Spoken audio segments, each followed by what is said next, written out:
श्री गोपाळ कृष्ण भगवान की जय। लीळा नंबर 474।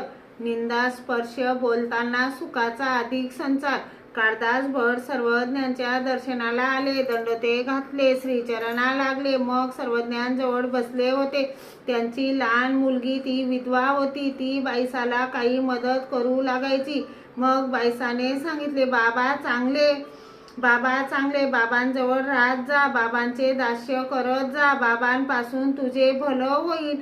मग तिने रात्री मुक्कामाच्या ठिकाणी काळदास भटाजवळ सांगितले, बाईसा मला अशी म्हणत होती की बटिकी बाबांजवळ राहा ना, बाबा चांगले, बाबांचे दास्य कर, बाबांपासून तुला काही पुण्य होईल। आणि असे ऐकताच काळदास भटाला आनंदाचा संचार झाला व त्या आनंदाच्या भरात म्हणू लागले, इतरांना राहा म्हणून सांगत नाहीत, तरुण मुलगी पाहिली म्हणजे तिला राहा म्हणतात। या महात्म्यांचे असेच, जसे जसे ते असे निंदाजनक बोलू लागले, तसे तसे त्यांना सुखच होऊ लागले। मग शक्तीचा व सुखाचा झालेला संसार निघून गेला। सकाळीच सर्वज्ञांच्या दर्शनाला आले, तेव्हा सर्वज्ञ गुणना करीत होते।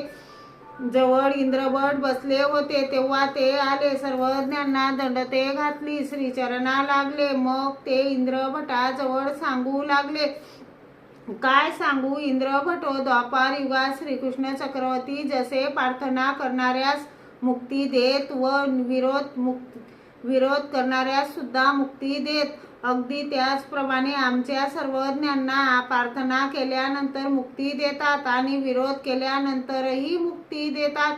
तेव्हा सर्वज्ञ गप्प होते, इंद्रभटही गप्प होते। एकाच्या मताने ह्या शक्ती सुखाचा संचार रस्त्यात झाला। मग वेशीच्या दरवाज्यात त्यांना कोणी भक्तजन भेटले, त्या भक्तजनांना इंद्रभट वरील हकीकत सांगू लागले। श्री गोपाळ कृष्ण भगवान की जय।